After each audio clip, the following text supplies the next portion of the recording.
All right, guys, welcome back to the S3 podcast. I'm Mike. That's Wooly, dude with the dreads. We got a lot to talk about tonight. We're going to start talking with Ford. I know they've been in our news a lot lately, but Jesus, they just can't stay out of it. So they had a big recall. We're going to go over with the new Mustang Mach-E. We're also going to talk recession stuff that's going on. There's a lot of pretty scary stuff happening right now. So Wooly, kick it off for us. Right. Okay. Sorry, give us a minute, guys, because we've been out of town and we gotta, ease back into this a little bit. But I feel bad because we are just constantly pounding on Ford here. But then again, Ford's given us a lot of content. Not that they're the only car company doing stupid things. I think that there's a lot of car companies doing stupid things. But I think that either Ford is being very vocal in an open book about the stupid shit that they're doing, or their PR company is bad and can't seem to control the things that the CEO and CFO just kind of say. For the record, I don't think that Ford has spurts of genius and then spurts of really just frustrating blunders. That's kind of the way it is, and that doesn't mean that GM is not just floundering in their own special way. They're just not getting their media out as well. So having said that, I guess the latest Mach-E news is that Ford has issued a recall on the car. It's a substantial recall.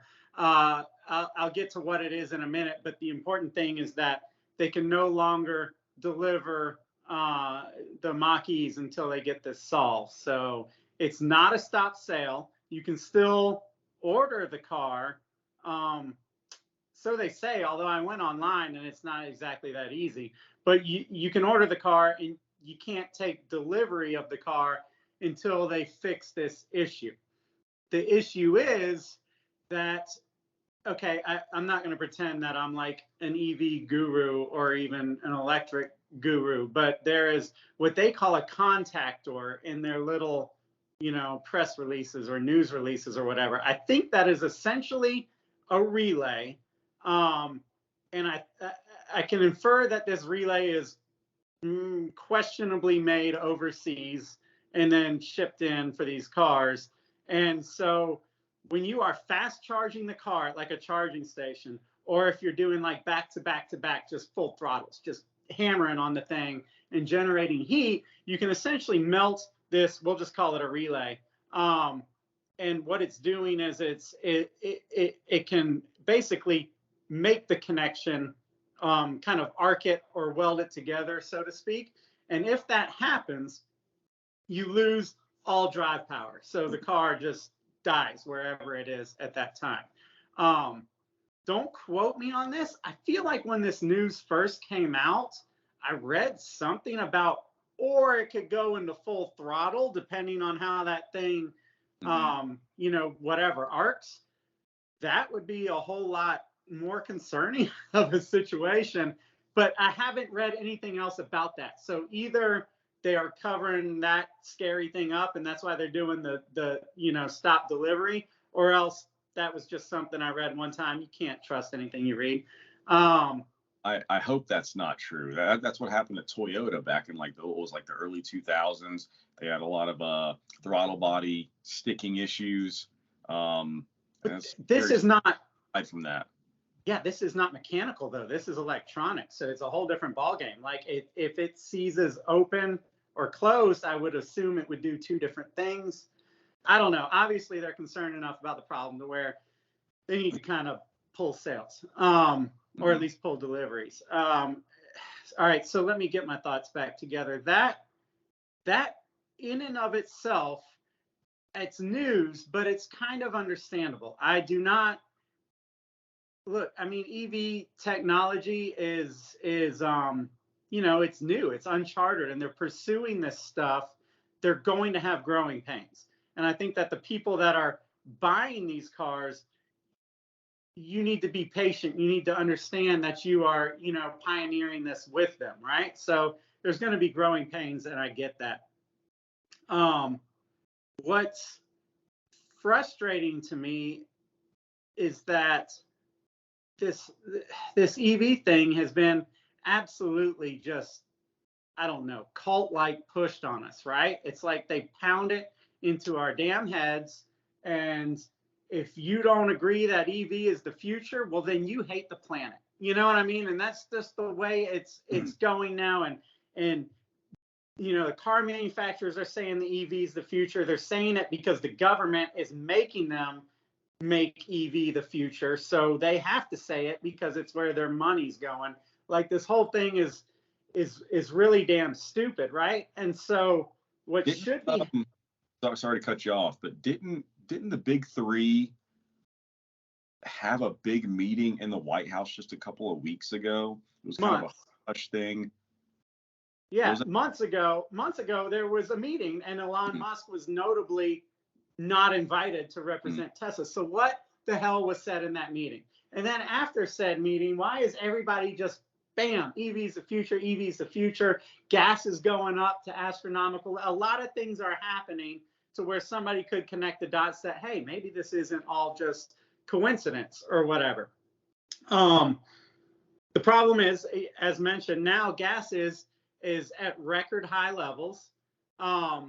Consumers, the majority of consumers in America could really benefit from an economical car that gets good MPGs, that's affordable and also available would be nice.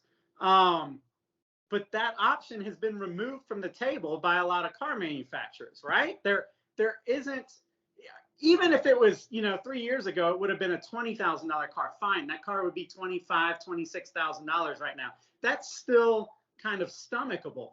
But now they've taken those cars away, and the big solution to our stress, which is high gas prices, is, well, you can buy this $50,000+ electric vehicle. Well, now, no, the fuck I can't, because you guys have rushed it to market and you're having problems, which in and of itself, I understand. But when you have pushed it and removed the other options, and now you're having problems, that has become a real frustration to me. That for the second time in this century, hell, in the last 17 years, we're dealing with record high gas prices. Again, we're dealing with a very, very fragile economy that's teetering on the end of a cliff here. Again, and again, we're dealing with car manufacturers that are ill prepared and somehow, not ready for this. When 3 years ago, a company like Ford was very ready for this. They had a very versatile lineup of things, from a Fiesta to a Raptor, for example. You know what I mean? And now they've taken away all the cars, save for the Mustang. The only vehicle that is an appropriate option for the current situation of high gas prices is like the entry level is the Maverick, but you can't actually get that car because of all the shortages and whatnot. It's a pain. So the whole thing is just really irritating. If you're going, I don't know how to say it. Like, you can't, we've said it before, EV needs to be pursued. It's worth pursuing. It's worth investigating. You cannot throw out 100 years of innovation on internal combustion in 5 years to replace it with EV, which we don't know anything about long term.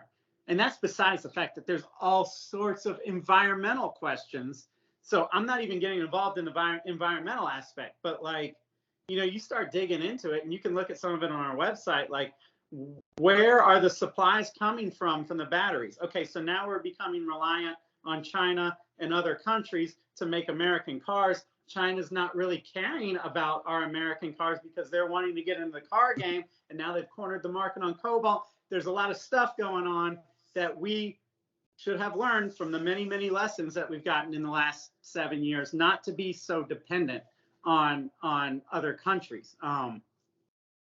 It's a bad situation, and I think, with this Mach-E recall, it's bigger than the Mach-E recall. It's a sign of of issues that we're going to see popping up with these cars that are overpriced and that we don't really have any long-term livability with, and we don't know how that's going to go. Ford right now, they know what the problem is, the problem, with the car, but they don't have a fix for it yet. And they're going to throw words around and tell you that they're on it and it's going to be a couple weeks. But like from reading in between the lines, they're talking about it's a contactor, AKA relay. That is hardware. But then they're talking about, oh no, but we're going to send out a software update that's going to fix it. Well, what I'm hearing is you're going to send a software band-aid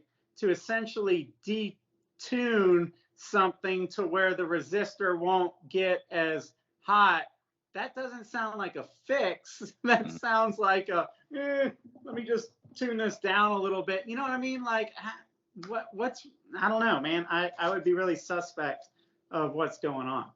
So I've got a little bit of a theory on this, and it's just a theory, but let's go down my rabbit hole really quick. Last week I was talking a lot about the statements that Ford made, where they were, long story short, they were essentially wanting to cut out the dealerships and go to all online sales, right?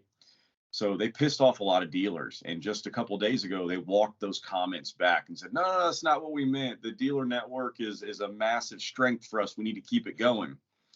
But what if you do need a mechanical fix for this, but all your dealers are like, screw you, man. We don't know how to work on your EVs, and you're telling us we're not allowed to sell them. We're sure as shit not going to fix them. What if that's what's happening? Because it's not like, what's the other option? Are Ford techs just going to scour the freaking US and the world fixing these contactors? Or do all the cars need to go back to Michigan to be fixed? They really got to go to the dealers. This is why you have to have dealers and service centers. Well, and if they're going back to the dealers, Ford is going to have to pay those dealers to work on these cars. Mm-hmm. Ford is already quickly becoming upside down in this Ford Mach-E. I read somewhere that the battery costs, again, because we're not in control of these supplies that we're using to make the batteries, the battery costs are going up by the freaking day, the week or whatever. It now costs $18,000, I think, for the battery in the Ford Mach-E. So there were some numbers that came out the other day. Now I'm seeing that they're maybe not 100% true, so they've kind of corrected themselves. But the original figure that was thrown out, and I'm looking at it right now, was saying that the price to create the battery for the Mach-E had increased by $25,000. Now, the Ford CFO said that that's not 100% right. So we don't know what the actual figure is, but you got to think it's a lot. And the question is, what's that going to do to the price of the car? And now, something we didn't even think we were going to have to worry about, now you have to say, well, what if I pop the freaking battery on this thing? What if I'm cruising along and I do a pull, or hell, I'm charging it at a fast charging station and something happens and one of those contactors goes bad and I pop the battery? How much is that thing going to cost to replace? You're already in on a car that's going to be damn close to $100,000, especially if these numbers are anywhere close to correct. And then you got to put a new battery in it. Man, this is getting really expensive really fast. We're talking about buying cars here, not houses, but we're getting into housing pricing territory pretty quickly. Yeah, it's no longer green. It's no longer even sensible, justifiable choice. Like again, I can't speak for all Americans because America is a vast land of all sorts of different needs. But like what a lot of Americans need is an economical car that freaking works, and that in 10 years they can sell for something to buy the next one, something that's serviceable, something that's rebuildable. And it would be damn cool if maybe it was a little bit fun to drive and had some sort of character or soul to it. I'm not holding my breath for that. And again, this is the S3 podcast, so we're free to talk about our theories or suspicions or whatever, whether or not it's fact. I have just a hunch that China, who is in control of the cobalt, and cobalt is what extends range in a battery. I think they're blackballing American car companies now. And I don't think that that's out yet, but I think that basically China is not really concerned with getting the stuff that we need for the batteries in our Ford Mach-E. China is going after creating electric cars and owning the battery segment. So I think that's part of why Ford's battery that they thought they could rely on is now going up astronomically, and they've developed this car and they've got a lot of problems because they can't get the parts that they need for the car that they developed. And I think because they've pounded it into our heads so much that EV is the future, like they're in a bad spot, right? Because they have to keep, oh no, this is good, this isn't actually a problem, holy shit, this is a problem, guys, like what are we gonna do? You know, like you can't spend 2 years plus marketing that EV is the future and then go psych. That, and we've talked about this, that's either the future or it's the absolute blunder of automotive history. They've gone so far in on this that you can't walk it back. Mm-hmm. I don't, you know, it's an interesting, and I know it's only one recall, but it's weird to me that the world governments are getting so involved in pushing this forward so hard. I mean, you've got Joe Biden coming out a couple of months ago and saying that by 2035, all new car sales will be EVs. You're not allowed to sell internal combustion engines anymore. I think California actually signed it into law recently. I might be wrong about that, but I thought I read that they did. The EU just this past week voted and I think signed it to make it happen, so that by 2035, every new vehicle that's sold is an EV. And I've just never seen governments kind of come together and regulate a market so hard like this. And I wouldn't have such a big problem with it if we understood the technology and had more proven examples. Like our main example is Elon Musk and Tesla, but like Ford, you're not Tesla. It seems like Ford is trying so hard to become Tesla. They're trying to go with the online sales. I mean, everything that they're doing is just absolutely trying to copy Elon Musk, and at best, they're going to end up being a cheap imitation. Let's just call it what it is. And Ford was really good at being Ford. You know what I mean? Really good at it. And there's a big difference between, you know, 10% of the cars being EV, like Tesla, for example. Tesla can exist and be EV, but when every other car tries to be an EV, you're going to have massive problems. Mm-hmm. Like you can't say, no, we're ready for the technology because look, Tesla's been doing it for 10 years. Fine. But like, you know what I mean? Like, because Tesla's been doing it, the world might sustain, and the electric grid and everything else, and the, you know, the minerals, and that might sustain when Tesla's doing it. But now everybody is going to do it. It's going to put strains on the earth, the grid. It's still using finite resources. It's not like we've replaced, you know, whatever fossil fuels for like something that's totally renewable. It's still using finite resources. The only difference is it's not exploding. You know, it's not burning gases. Well, because I mean, how do you think they're making the power to charge these things? That's one thing. The other thing is we see EV manufacturing here in the US as very green because we don't do the dirty part of the manufacturing here in the US. We farm that out to other countries. Making those batteries is a dirty job. Like ugly. Man, it is a dirty job. It is not good. But I guess it is what it is. This is kind of the roller coaster that we're on right now.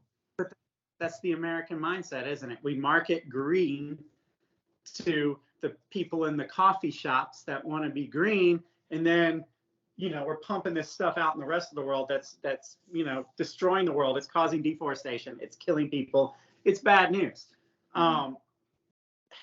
You know, I don't know, man. It's there's a lot that we don't know. And that's why it's wise in anything to ease into the situation. You just don't barge into a freaking, I don't know, cowboy bar in the Old West and not know what's in there. You know what I mean? But having said that, so now Ford, for example, is struggling with recalls on the very product that they were so adamant was the future. And now we're seeing a shift in the economy. Ford was talking about recession prep. They're talking about they're starting to see signs of defaults on their, 0% interest, 84-month loan type of things that they were doing. So in the midst of having problems with the product that they were so adamant is the future, we're now seeing, the economy start to go down. So what do you think that means? Like, what the hell kind of position are we putting ourselves in? Yeah, I mean, we're playing a game of chicken right now that we're all about to lose, because on top of trying to go into this new venture as a society in whole, that's very expensive, being EVs, you've also got a recession that is right around the corner. It's happening, guys. I know a lot of people out there are trying to keep you pumped up and excited. It's coming. The Federal Reserve is it seems like they're pumping up the numbers on the loans, Well, pretty much every month. I mean, we've got a lot of bad stuff kind of coming to a head all at the same time. And the normal ways that we deal with this stuff, like normally when you're going into a recession, the Federal Reserve comes in and basically says, let's pump the brakes on this. We will ease this. We'll make lending easier. We're going to drop percentage points.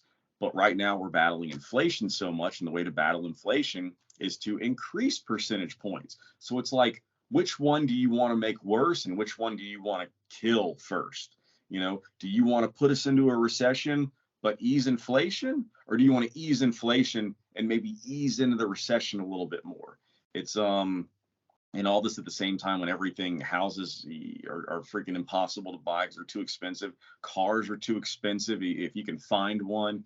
I mean, it's a little bit of a shit show right now, and I'm a little worried because I really don't know how the hell we're going to get out of this situation. Financially speaking, I don't envy any of the people making decisions right now, because, man, this is bad.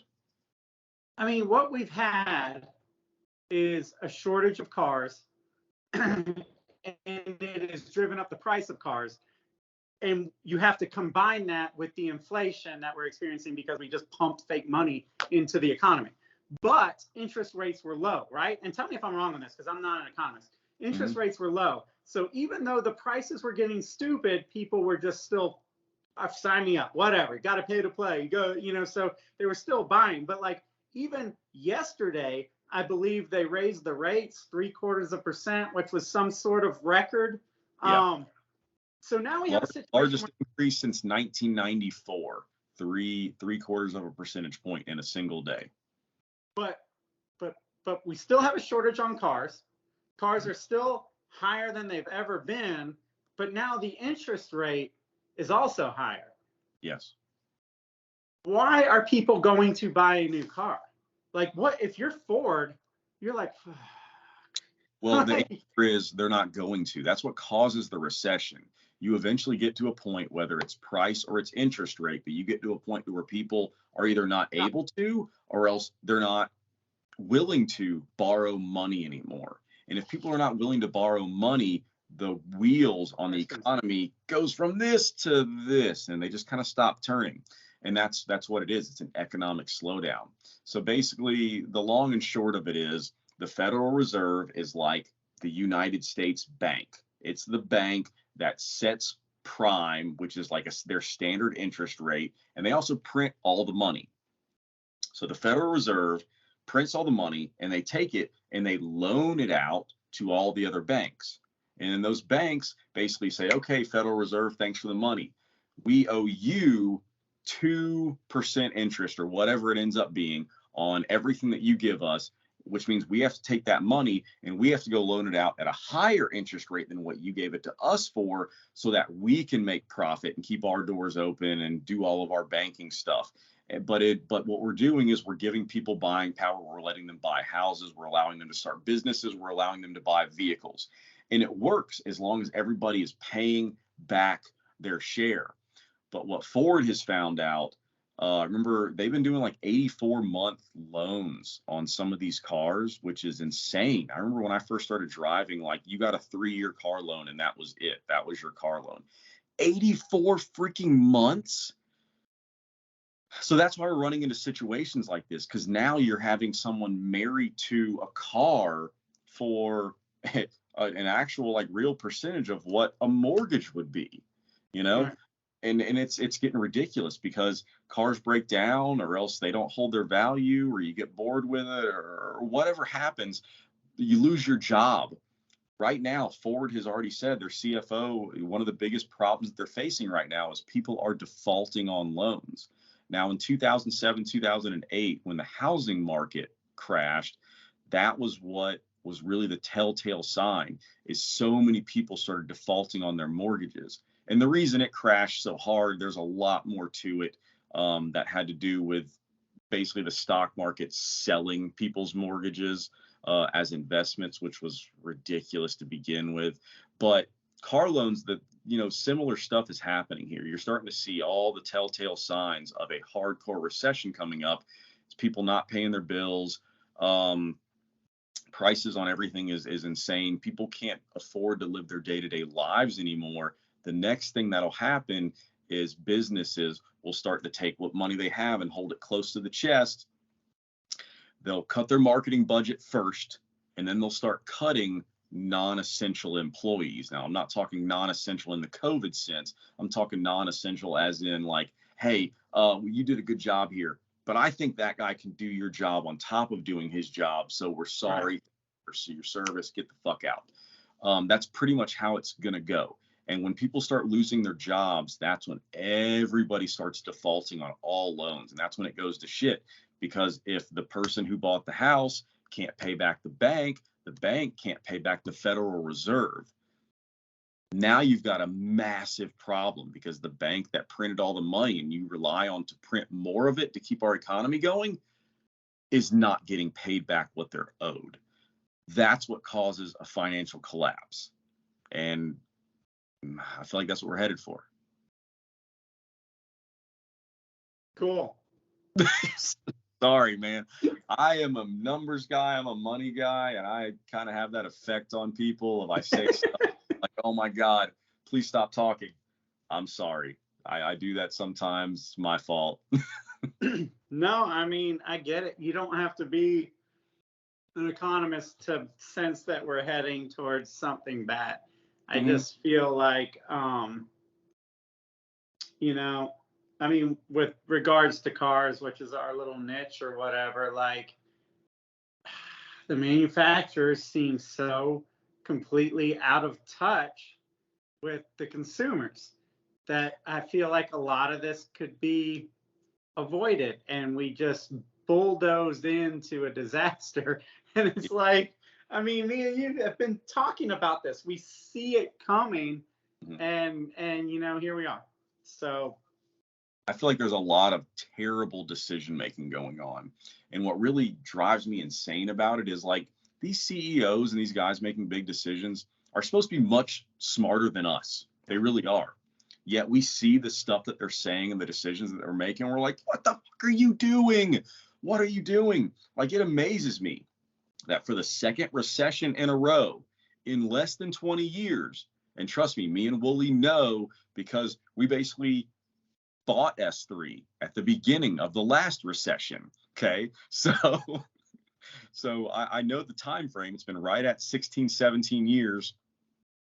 And it amazes me that these automotive manufacturers are caught with their freaking pants down again, right at the most inopportune time. They're living high on the hog. Gas prices are low. The stock market's up.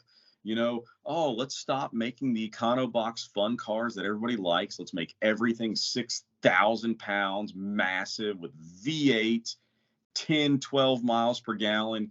give the people what they want. Like Ford, for example, killed the ST and the RS lineup. That would have been great vehicles to have at our disposal to buy right now because they're four-door family cars. They're fun to drive. They're four-cylinder turbos. They get good gas mileage. That would be a great vehicle to have right now if you needed to go buy something to not have to pay ridiculous amounts of money at the pump. Instead, it's not an option because these guys got greedy. They thought they knew more than they actually do. And they went and they killed the best parts of their lineup. And now we're stuck being told we all need to buy EVs that for the most part aren't even freaking available. What are we doing? That's what I mean. You go to Ford's website and they're no longer taking sales for the Ford Lightning for the rest of the year, and they are no longer able to deliver the Mach-E. Yeah. Speaking Either of which, too big. Yeah. Sorry to interrupt, man. We just read an article together right before we jumped on this podcast. Consumers don't believe that you manufacturers are actually going to get an EV truck out there. Okay. They did a big study on this. I think it was either Jalopnik or Car and Driver. I don't remember what we were looking on. But basically, the whole premise of it was they took all these people that had recently put down the refundable deposits on some type of truck EV, and 100% of them that had put down deposits on what was it? It was the new F-150 Lightning and the Silverado EV.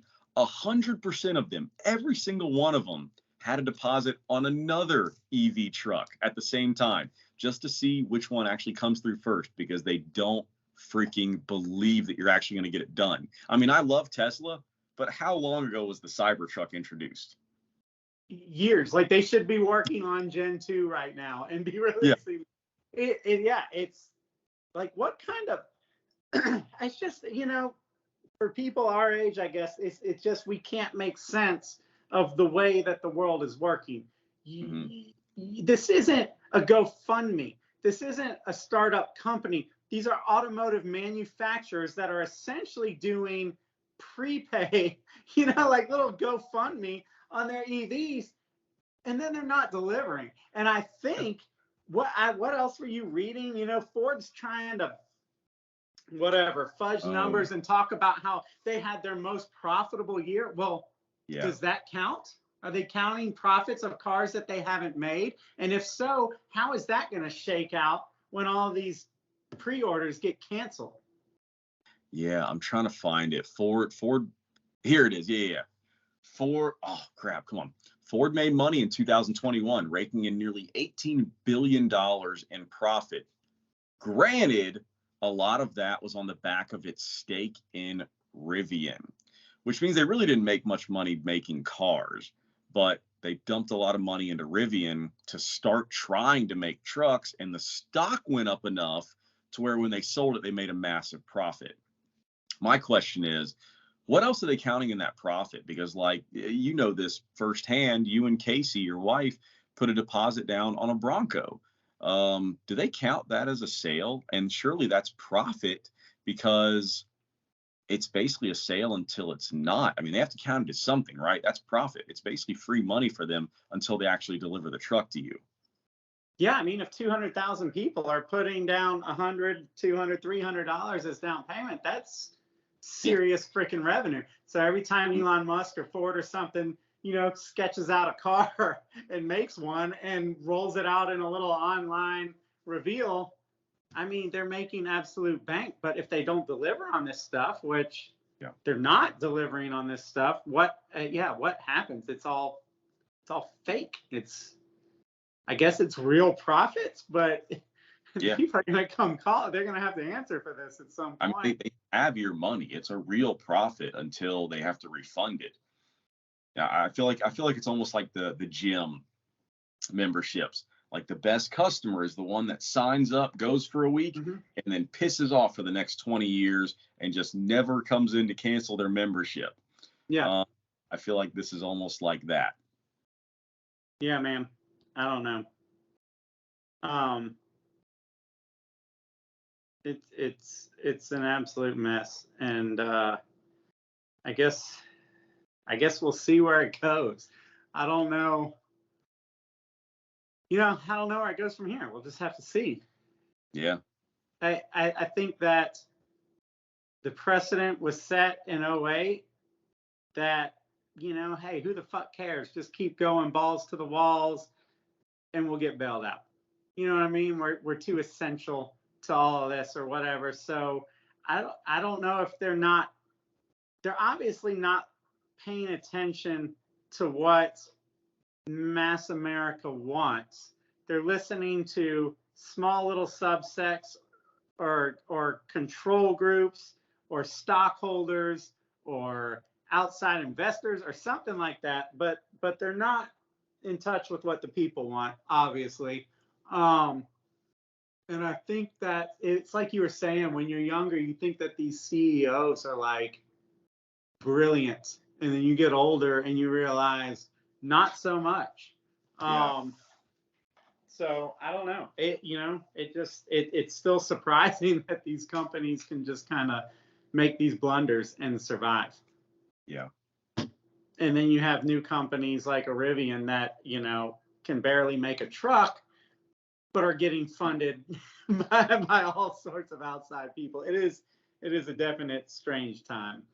But Rivian's a strange one for sure. It is amazing how much money those guys are pulling in from massive investors like Amazon and Google and Ford, and really aren't making product yet. It's mind blowing what's it's going happening. to be interesting because, EVs essentially threw a big ass rock into calm water, and so Mm-hmm. there's a bunch of people trying to seize opportunities, and there is no way that everybody comes out of this delivering on all of their promises. Mm-hmm. I mean, they're already not delivering on the promise. This is only going to get worse. There's going to be more recalls. Again, it's new technology. I expect that. But like, anybody out there buying it needs to expect it too. Whenever this type of thing happens, don't be the guy that's like, oh my God, how could this possibly happen? Use your brain. It's brand new technology. Only one company on the planet has even gotten close to perfecting this, and they still have issues too. Ford just threw their hat in the ring and started making this. They're going to have a lot of issues. So is GM, so is Dodge and Porsche and anybody else who gets involved. They're all a freaking decade behind Elon Musk and Tesla. He has a 10-year head start on them because he actually had the foresight to start developing and working on this a long ass time ago, when they were kind of laughing and, saying whatever they were saying about him. Yeah. It's weird to me that our U.S. government seems to be almost shunning Elon Musk. I don't know if that's because of political affiliation or I don't know. I don't want to get into that side of things, but it enrages me to think that he should be sitting at the damn head of the table. He doesn't even have a seat at the table. That's ridiculous. Well, he's interesting though, because, he doesn't play ball. Like, yes, he has innovated the whole EV game and like created this whole frenzy on all the other manufacturers, but like, he's kind of an awesome little American entrepreneur cowboy. He can't really be controlled. He's going to do what he wants to do, and I think they don't like that. And I think now at this point, yeah, they're talking to Ford, they're talking to GM, and they're saying, listen, help us help you so that we can all move forward together and be profitable and make each other rich. And Elon is over there kind of uncontrollable, so he's out. As far as it doesn't matter, and this is why politicians suck. If I'm a politician, I want the guy in the room that's done it. Okay, I want the best advisors advising me of how to control my economy and what we're doing moving forward. If you guys are dumping this much time, money, resources, and emphasis into EVs, you should maybe talk to the guy who's done it. Yeah, well, you're not a politician. And if you were, you would be going, how can I get rich off of this now that it's got enough steam to where we know it's going to do something? Let's kick the guy that innovated it out and let's get us and our buddies rich. So, yeah, that makes perfect sense. Anyway, on that note, I feel like we've been talking for a minute, long enough. Yeah. All right. Well, I don't know. I'm sure we'll hear some more dumbass news in the next couple of days, and we'll be back to talk about it. Maybe we can do one without talking about Ford. That would be great, because I feel like I'm just saying the word way too much. Anyway, guys, if you've made it this far, thank you for listening. Check out the website. We've got an app coming, which is super exciting. But yeah, keep following, keep listening. We love you.